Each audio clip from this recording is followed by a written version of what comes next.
Okay, I believe we are live. Let's go to the page. Let me see.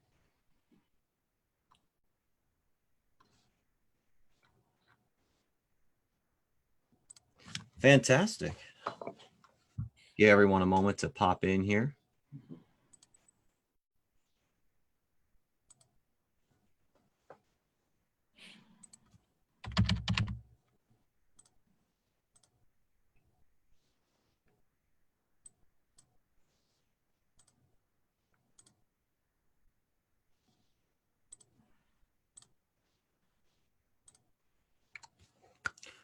All right. Well, here we go. Let's do it. What's going on, everybody? Kyler Gifford here, who you normally know as your favorite San Marcos, Wimberley area realtor. But today, I'm coming at you as your brand new favorite podcast host.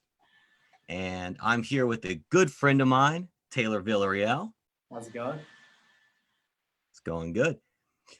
And the purpose of this interview today, just to give everyone a little bit of backstory, is a couple weeks ago, for a lack of better words, I was having an existential crisis. And thank God I'm lucky enough to have Taylor available to call. He talked me through some things and really helped me identify some things in myself that I was, I guess, not confronting and denying. And it was causing me a lot of turmoil. So I wanted to bring him on and have him talk about some of those things that basically helped me get to this point right here, right now. So first of all, thank you for that. Yeah. So let's start it off with, what do you do for your career? Tell us a little bit about yourself. Yeah, so I guess backtrack. I'm from Houston originally, now live in Austin. Went to Texas State, the Ivy League of the South, if you will, for finance. Graduated there in 2017. As I was getting my degree, I started my financial planning practice. So about 4 years ago now. And now I'm going into my 5th year in December. Essentially what I do is help young professionals get from point A to point B, regardless of what they're doing or what their goals are. Obviously, you're showing up to work for a reason, to earn income, and you want that income to do something for you. I'm helping you go from where you are now to wherever you want to be in the future financially. Wow. And so you said that you have been doing this going on year 5. Yep. I mean, you're a pretty young guy. Hey, how old are you? 24. 24. So you started this when you were 19. Started this when I was 20. So 20. Okay. And I think for a lot of people, especially people of our generation, to hear that you're 24 years old, you're on year 5 of a business that is really kind of scary to people of all ages, and you're successful at it, that's pretty inspiring. Yeah, I was fortunate enough to, I always say this was my dream job outside of being a professional football player and soccer player. This was always the dream. So when I realized I got to high school and I stopped growing and everyone else kept growing, it made the decision a lot easier for me. Nice. Yeah, I decided to focus less on sports, more on a career. And this is a career I always dreamed of doing. So again, I was blessed to know what I wanted to do. Now it's just me sticking with it and learning the different trades and just being consistent, right? Making sure that the dream is the dream and what you're called to do is what you're doing, and continuing to just show up every day and live that out. There's a lot of distractions in life, right? So Yes, there is. There is no arguing that. So you said that this is your dream job. Mhm. How did you identify that this is what you wanted to devote all this time to? It's a good question. It was just a desire of my heart, to be completely honest. I don't know exactly how it got there or why it was there, but just like growing up and wanting to be a professional athlete, that was a desire I had on my heart, and that had shifted over time. And it just really did. You could say it was out of circumstance for how I grew up. Finances were a big part of my life, and I was very aware of my parents' finances and my friends' parents' finances, and how things could be done, how things were done well, and how things could be done better. And yeah, I just felt that if someone could provide that value, or could have provided that value to my family earlier on, it would have made a big difference. And I wanted to be that person for other individuals. Okay. Okay. What answer really was that it was a desire of my heart, and how that's been refined is spending time with myself, alone, and really figuring out what I want in life and what I want in life now and in the future.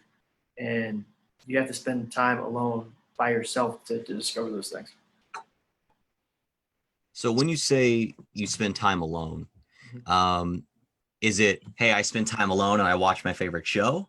Or is it, talk about what you do when you do spend that time alone?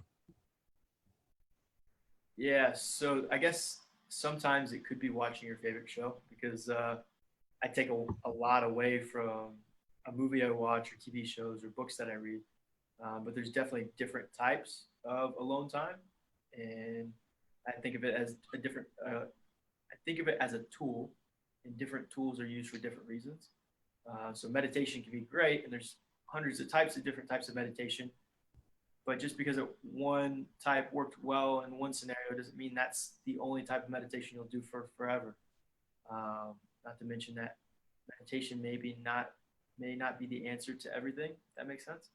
So sometimes, Sure. yeah, you're speaking or spending time meditating on a topic or looking introspectively. Sometimes you're not. You're just walking in nature, or you just need to relax and unplug and watch your favorite show. And you can learn from all those things about yourself. So would you say then that the feeling you're describing is less of a, all right, let's take it to the drawing board and brainstorm, what do I want to do? And more of a, this is what I'm being pulled to do. It's not a matter of I'm deciding to do this, more of I'm allowing this energy to flow through me. Yeah. Reading an interesting book right now called The Fourth Dimension by Dr. David Cho. He Okay. talks about the process of, regardless of what your spiritual beliefs are, initially when you need to quiet the mind, or I guess step one would be to quiet the mind, to get all the flows of today and yesterday and all those things that are on top of your mind out. And then ask yourself, or ask your mind, ask God, the universe, whatever you call it, to flood your mind with your desires, or your heart with Wow. your desires, and spend time just letting those desires flow, anything and everything. And then the way you decipher if those desires are the desires of the human spirit, evil spirit, or Holy Spirit, if you will, is time. And so you elapse time with all those desires that you just filled yourself with, and the desires that stick and stay are the deepest desires, if you will. And those are the ones that you pursue. I actually, Okay. go ahead. I don't know if that's fact. That's just what's worked in my experience. Yeah. Well, I guess with that said, I call into question, is there any fact outside of individual experience anyways? Yeah, I don't know. I don't know. And the lesson you're talking about, I actually came to the understanding of that moral through you telling me about that, and also through an analogy of an owl and a firefly. And whenever you're presented with decisions, the owl and the firefly always present themselves simultaneously. And the owl represents knowledge and wisdom and truth, whereas the firefly is bright and exciting, but it always burns out. So what I've also been working on in my life is asking myself the question, is this the owl or is this the firefly?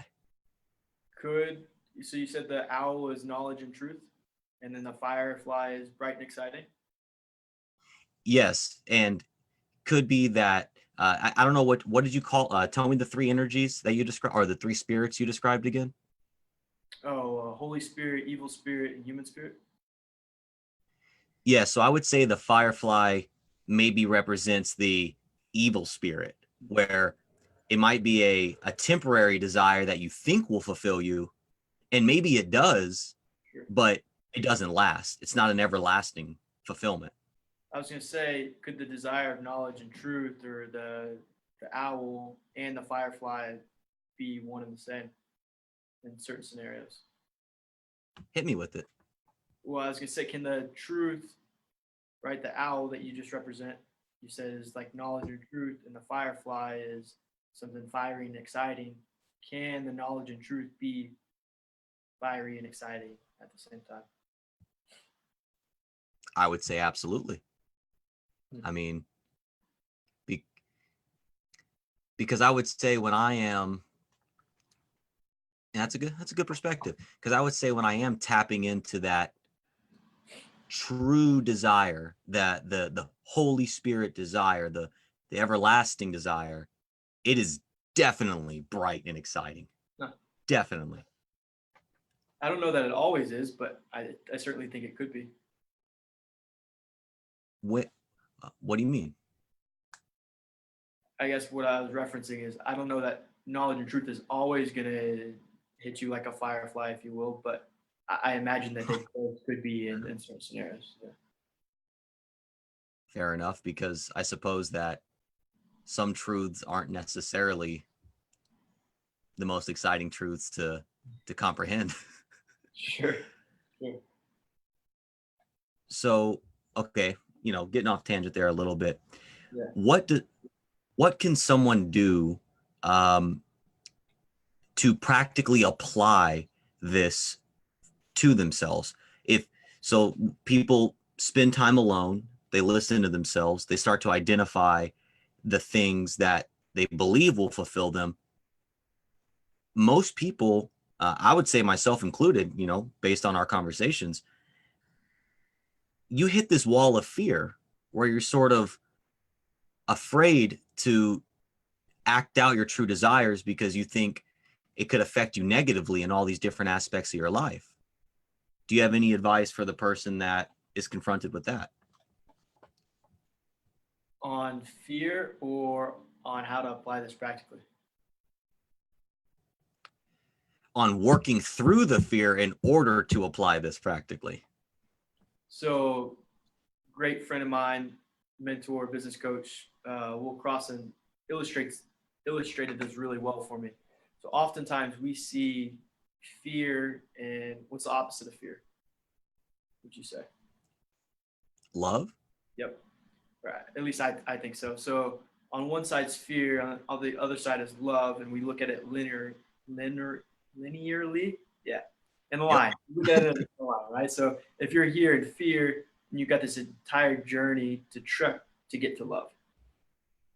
When a perspective could say that it's actually in a loop or a circle, and that fear's right here and love's right next to it, and all you have to do is push through that fear to get to the other side of the light or the love, if that makes sense. It does. Yeah.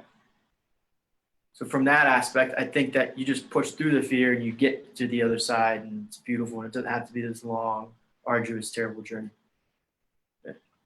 Okay. Bob Proctor actually talks about that. Yeah, exactly. I mean, it's not like revolutionary. No, it's all stolen from someone, right? True. Nothing new under the sun. Exactly. As far as application, I mentor some students as well, and we were talking about this. How do we spend time alone? How do we start? What does that even look like? And for me, it started with just spending. I set a timer on my phone. I literally would go on my phone, 5 minutes, and I would sit on the ground, lean up against the wall, and just try to be quiet for 5 minutes with my eyes closed. And Yeah, it was kind of terrible, to be honest. It was really, really painful and hard to do. As I mentioned before this interview, it's hard for me to sit in an interview still. Like usually on an interview, I'm walking around or on the phone or something. So sitting still is a challenge. And so it started as just trying to make it through that 5 minutes, not trying to do anything fancy, special, just sit there for 5 minutes. And then that 5 minutes started to pass quickly. So we stretched it to 10 and then 15 and then sometimes 30. And then when you're sitting there quietly for 30 minutes, there's different things that you can do, and your mind takes you to different places, and you start to discover things about yourself and about other people. So yeah, that's from the starting standpoint. You just quiet your mind for 5 minutes, a lot can happen. So it's essentially like, if you want to take it like a physical workout, I mean, you can't squat 500 pounds on your first day. Sure, and you may never want to. True. Yeah.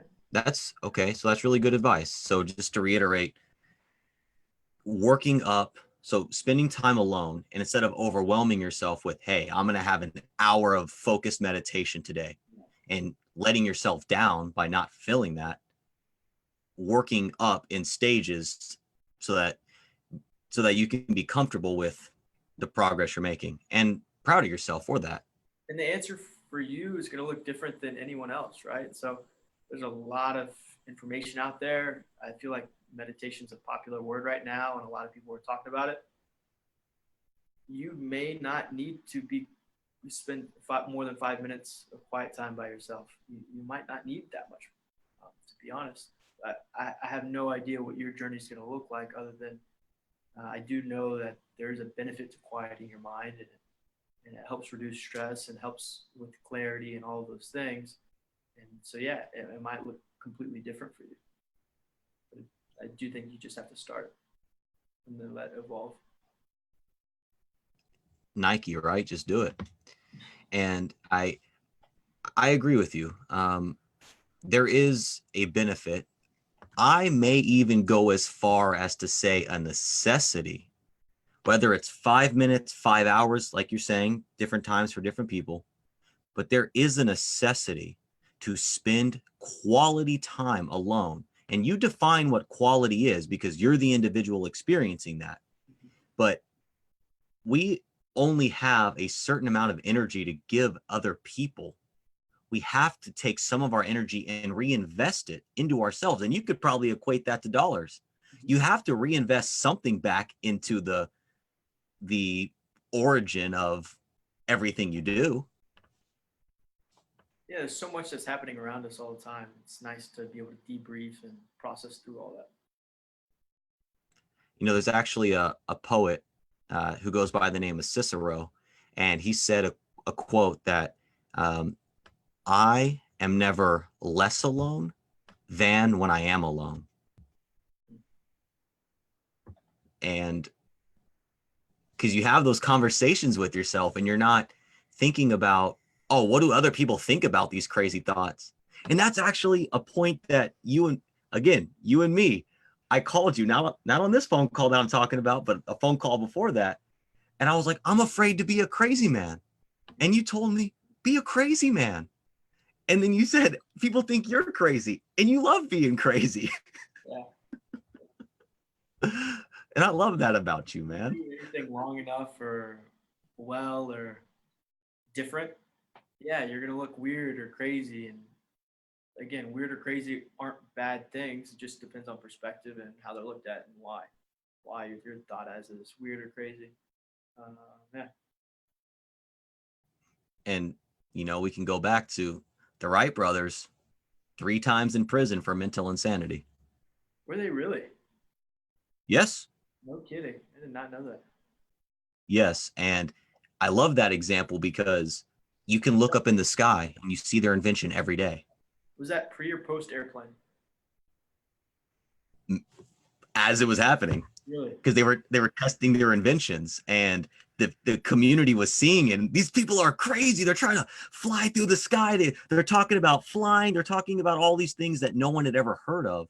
So it was all wild. They had to work through getting thrown in jail to finish their idea. Crazy. That's crazy. Yes. So let me also ask, because something else you do that I think is important to be talked about is you run a nonprofit, Mhm. and that's not something you get paid for. So, well, A, can you talk about what that is, and B, can you talk about, I guess, your reasoning for starting that? Sure. So asterisk there, it is not a nonprofit. It's just a fundraising group. I don't want to get in trouble Okay, with that. fair enough. Yeah, but essentially similar to getting into financial planning, this was never something I had ever dreamed of or desired prior. And then randomly, just spending time with myself, I kind of identified a problem, and a desire arose in me very, very quickly. And I was like, all right, it's time to do this thing. So essentially, what we do, the group is called Every Penny, and we help fundraise for other nonprofits. The problem we identified is, I don't know if you've had any experience looking for nonprofits or trying to donate, but it can be challenging, one, to find a nonprofit that you care about and is in line with your passions, but two, that you actually know where the money's going. And to do that, True. it takes some work, and most people don't have the time nor want to spend the time to do all that, if that makes sense. So our vision is to create a portfolio of nonprofits that we've gone through and we know well, so that when you come to us with a donation, whether it's $50 or $50,000, you can say, "Hey, I really care about this type of organization or person, and would like to donate." And we can show you our portfolio of nonprofits that fit that bill, so you know exactly where your money's going and who it's impacting. Wow, that's incredible. So you take the time to vet these nonprofits to make sure they're not scams, to make sure that the money's going where they say the money's going. Right.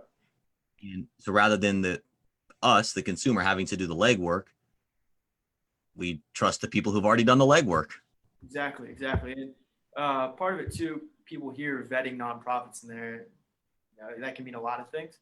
It's okay that a nonprofit's paying staff members $100,000, $200,000 a year. If you need the best talent, you have to pay for the best talent, right? That's not necessarily a Of bad thing. course. We just want to make sure that the donors are aware of those different things. Um, yeah, so that they can make an educated decision for themselves. But they don't have to spend hours and days and weeks to get this education. They can have it at their fingertips with the click of a button or a phone call. So yeah, every donation that's made is 100% goes directly to the nonprofit. So um, we don't take anything off the top. We're just helping direct it. Wow. Yeah. So, I- so just to clarify, did you actually start Every Penny? Mm-hmm. Mm-hmm. Absolutely. Wow. Now with lots of help, right? So I had this Of course, desire, of course. nothing about nonprofits. So I have a great support team that helps me legally, with connections, with just understanding, just to bounce ideas off of all of that stuff. But yeah, it's definitely not run by myself, but it was the initial idea, and yeah, excited to continue to grow it. And how long has this been in existence? When did you start this project? So going on, last year was our first year. This will be our second year, and yeah, so the initial idea was for my birthday, I wanted to have a fundraiser. So now each year in February, around my birthday, we have this big fundraiser or fundraising event. But really, it's a celebration of everyone who's donated throughout the year. Because when you come to these events, there's no way to donate money or donate more money. It's just an event to celebrate everyone that's donated throughout the year. So last year, we raised about $5,000 for two nonprofits. It was really our kickoff year. We wanted to share the vision and say, hey, we're not just raising money for one organization, but there's going to be several as we continue to grow. This year, there's going to be 8 nonprofits. We've selected 8, and we'll start fundraising here pretty shortly. We've already started to onload sponsors, but it'll be open to the public to start donating probably by mid-October. And how can somebody find out more information about this, get on board, research you? Where can they contact you on this? The easiest way is everypennyatx.com, or you can go to my Instagram, Taylor_Enrique. It's my middle name. And you can have the link to the website there as well. And then feel free to ask me any questions at any point. I allocate a certain amount of time per week to make sure that everything's being handled and questions are being answered. And we like to do this on a very personal level on the donation side for sure. Okay. Okay. Well, I think that's a very cool thing you started. And, I myself, to be completely honest and authentic, I'm a skeptic when it comes to donating to nonprofits. I really am. Yeah. And most of the time I remain too hesitant to ever pull the trigger because you just don't have a full scope of what they're doing. And it seems like the people that are involved in them are unreachable sometimes. But I trust you. That's the thing, because we've built that friendship, we've built that relationship, and I trust your judgment on entities because I know you're an analytical guy and I know you think about things and vet things. And so I'm happy to know someone that I can actually trust when I have that, charity bug. Yeah. And to the nonprofit's defense, a lot of nonprofits are run very, very lean, right? And so, which is a good thing, but they're not able to answer every phone call that comes in, or they're severely understaffed for the majority of the time. So it is challenging for them to be super transparent at times. So that's Sure. why I thought it would be a great plug-in if we could come in and really help them out and fundraise. Because a lot of people want to donate. I feel like most people have a charitable heart at the core. They just don't always know what to do with it. Sure. Sure. And, it's not very often that a majority of people find themselves in a situation where they have extra money to just give. Yeah. And I guess that's where another benefit of knowing you is because you can teach us how to take the money we do have and grow it. Certainly, certainly. Another Um, big vision or maybe not big vision that we have, but just a piece of what every penny's there for. The minimum donation is $50 to attend this big celebration. And the idea is that most people in the U.S., most young professionals in the U.S., over a year's time can save $50 and donate it. Um, and that allows you access to meet all these other people who've donated, a lot of times much more than $50, but you still get that same experience and get to connect with people who have the same passions and giving spirit that you have. You just might be on different scales right now, and that's okay because things change. True. And you're right. If that $50 experience gets you in the same room with other people who can help you elevate yourself to be able Certainly. to offer more than $50, it seems like a small investment, even if you put it that way. Yeah, yeah, and you get to know where the money's going. You get to see it impact the lives around you, and yeah, I feel like it's a very, very cool thing and makes it more accessible for people to get that experience. Yeah. Okay. Well, let's change gears here for a moment. Something else I'd like to talk to you about too is being that you're a millennial, and I myself am a millennial, and something that I see a lot of millennials fall prey to is the societal stigma of millennials are lazy, entitled, all these negative things that everyone has to say about the beautiful, wonderful people of our generation. I would say that the millennials that I come into contact with are all very motivated, intelligent, inspiring. They're doing things like yourself to help improve the community and the world around them. If this question is too broad, feel free to say so. But do you have any general advice to the young person that may feel like they're being restrained by these stigmas? Yeah, the first piece is if you feel like you're being restrained by the stigmas, you're not. I mean, you're just not. There's a lot of young professionals out there that are doing incredible things. We're really blessed right now that we have access to really everything. I mean, from a knowledge standpoint, you can learn just about anything. You can go to a public library for free and have access to the internet, right? Yes. I mean, that's incredible. And so if you really are motivated or have a desire to accomplish something or a passion to accomplish something, you have the ability and everything that you need to do to accomplish that.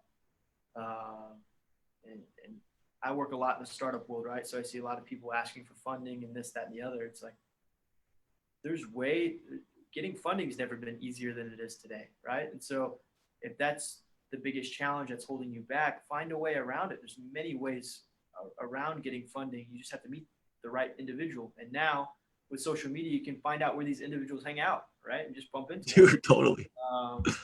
Or you can find a way to create revenue through your business to get in front of the VC that's been telling you no because you're not creating revenue. Go create revenue. So there's just so much opportunity for us to take advantage of. I feel like the biggest thing that hinders people the most our age is they don't know what they want to do. Because there's so much knowledge and opportunity out there, it's almost paralysis by analysis. There's too much opportunity and doing nothing. I feel like that I've seen that happen quite a bit. The people that are driven and know what they want usually are getting after it, in my experience. It's interesting that you say paralysis by analysis. I heard a similar thing relating to that called the salad dressing phenomena. Okay. And it's have you heard of that? I haven't. So it's essentially, okay, imagine yourself, and it's the problem with the world of so much choice. Imagine yourself walking into a grocery store. If all you have to choose between is Caesar and ranch, you're going to make a decision and you're going to move on with your life. But we go into the grocery store today, there are hundreds of different salad dressings from different manufacturers. So you walk in and you're overwhelmed by the choices. And then regardless of what choice you make, you have a sense of regret and guilt and FOMO, fear of missing out, that because I didn't choose that thing. So then what happens is paralysis sets in and we make no choice at all. And you just don't buy salad. There you go. Makes life a lot easier. Yeah, you're right. That solves it. No salad. How can you go wrong with ranch? It goes well with salad. It goes well with everything. I mean, true. There is always that like fallback, right? The tradition, the traditional. You can't do that with all salad dressings. You can't, because some of them are new innovations, like avocado aioli. I mean, know what that is, but it sounds terrible. Hey, watch yourself. No, it's good. So let me ask another question. If you could go back in time and talk to 18-year-old Taylor, 19-year-old Taylor, whatever Taylor existed before this current version of Taylor, and you could sit down with him on the bed, what would you tell him? What conversation would you have with him? It's a great question.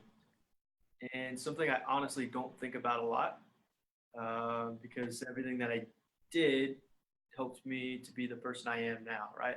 So I truly believe I don't have regrets of the past. I try to make the best decision now moving forward. That way I don't. I think staying humble would probably be the biggest thing I would say. Okay. A nice dosage of humble pie lately, just because, when you're a freshman in college, you're on top of the world, you know everything, and you're just on it, right? I feel like that. Sure. That probably, I know that prevented me from learning a lot more than I was capable of, because I knew everything already. When in reality, we don't know anything. So, yeah, just having a more humble mindset earlier on would have been very, very helpful. I would have studied a lot more with that mindset. I would have done things a lot differently. But then again, I may not be where I'm at now. So I certainly wouldn't change it. You still didn't catch on at a bad time, though. You're still very young and you're very early in your career path and your life path. So relatively, there's still people, and this is not to inflict any guilt upon someone. There are still people, regardless of age, who are still struggling to not get lost in their ego, and B, to figure out what they're doing here. Confidence is a good thing, but you don't want it to create a monster, if you will. Yeah. True. I mean, you have to have confidence in what you're doing for other people to have confidence in what you're doing. I mean, if you, yeah, that explains itself. Well, we're coming close to the end here. Yep. And I guess, is there any parting knowledge you want to share? And is there anything you want to say in summary, overarching message, anything to that effect? I have a question for you.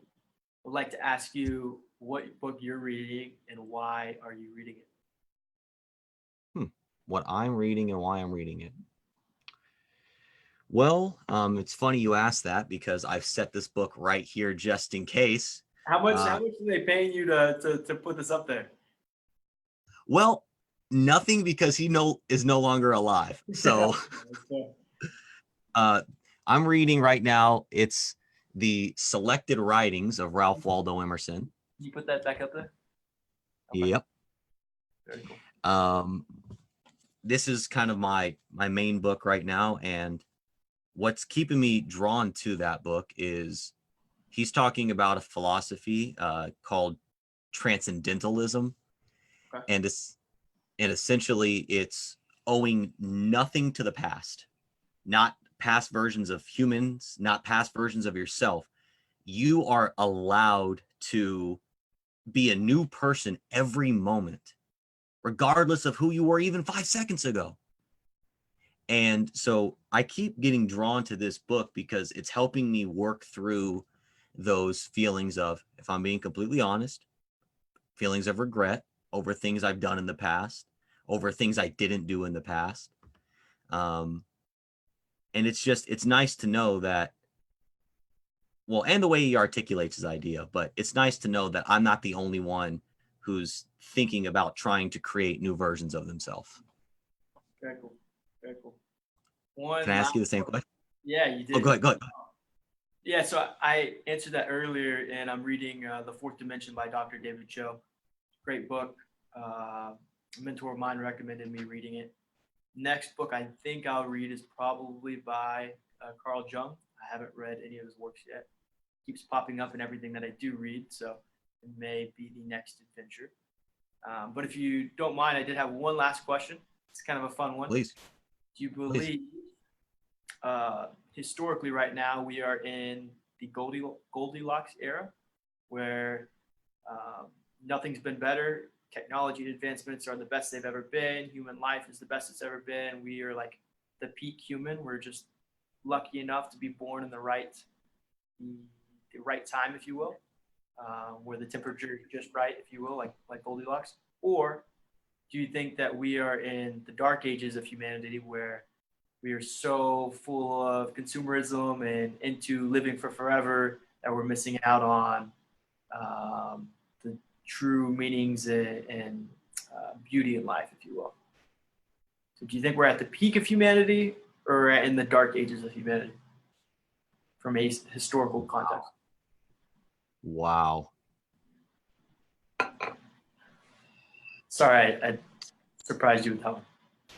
That's a bomb. I would say I don't feel obligated to answer if you don't want to.